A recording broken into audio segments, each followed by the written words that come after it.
سلام بینندگان عزیز، امروز جمعه 3 ینور است. ساعت به وقت شهر پراگ رسیده. حالا فشرده موضوعهای برنامه خبری امروز را تقدیم شما میکنم. شکل کامل این گزارش ها را در برنامه اخبار آزادی ساعت رس و یک در پخش مستقیم و هم ثبت آن را در صحیفه آزادی ویدیو تماشا کنید. در برنامه امروز اطراف شکایت یک گروه از مهاجران تاجیک صحبت خواهیم کرد که در فروشگاه فود سیتی کنار شهر مسکو به حمالی و عرابه‌کشی مشغولند. آنها دعوا دارند که یک گروه عبارت از تاجیکان هر روز از آنها حق و یا به قول دولت می‌ستانند. انگشت اشاره مهاجران به سوی کیست؟ بعد کمتر از 3 ساعت دیگر برای شما معلوم خواهیم کرد. باید گفت فود سیتی یکی از مرکزهای بزرگی عمده فروشی مواد غذایی بوده. در این مرکز صدها مهاجران کاری تاجیک به حیث فروشنده و یا عرابه‌کش کار میکنند.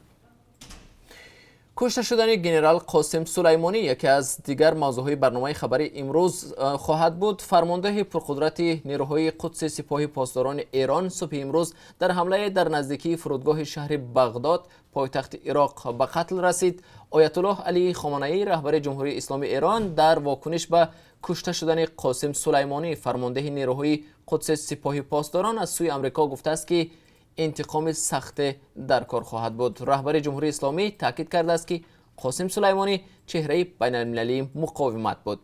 رهبر ایران به مناسبت کشته شدن قاسم سلیمانی 3 روز ماتم عمومی ملی اعلان کرده است. دونالد ترامپ رئیس جمهور آمریکا باشد شامگاه پنجشنبه و چند ساعت بعد از نشر خبر کشته شدن قاسم سلیمانی در شبکه اجتماعی توییتر خود تنها عکس پرچم آمریکا را نشر کرد.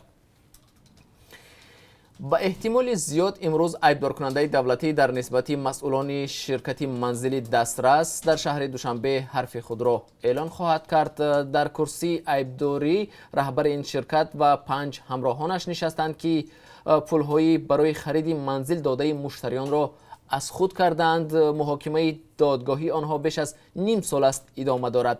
ساختمان خانه‌های منزل دسترس در شهر دوشنبه هنوز سال 2013 آغاز شده بود. قرار بود که ماه سپتامبر سال 2015 نخستین صاحبان منزل خود را در این بنا پیدا میکنند، اما بنابر خلافکاری رهبران پیشین ساختمان این طرح به تأخیر افتاد.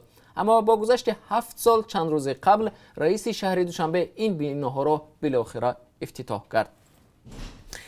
اگر در برنامه خبری ما را امروز همراهی کنید، یک گزارش خواهید دید درباره آنکه در ارمنستان که تفتیش جنایی پرونده های سرشمار فرزندخوانی غیرقانونی کودکان ارمنی از طرف خارجی ها شروع شدند خواهید دید. تا پایان تفتیشات در این کشور روند فرزندخوانی در این کشور منع شده است. به گفته مفتشان توجه روی قضیه 54 کودک است که در بین آنها کودکان سالهای 2016 و 2018 هستند که اکثرا از طرف شهروندان ایالات متحده آمریکا و ایتالیا به فرزندی قبول شدند. کمیته حالتهای فوق‌العاده تاجیکستان میگوید تا هنوز راه دوشنبه چناق برای روای نقلیات و ساکنان بسته است. به قول سخنگوی این نهاد در 3 قسمت شاهراه ترمه فرآمده، در قسمت‌های دیگر خطر ترمه فرایی باقی میماند. بیننده ارجمند، این بود فشرده موضوعهای برنامه خبری امروز. تا کمتر از 3 ساعت دیگر ما را در پخش زنده در صحیفه آزادی ویدیو در یوتیوب و هم صحیفه‌های رادیو آزادی در فیسبوک و ادنا کلاس نیکی همراهی کنید.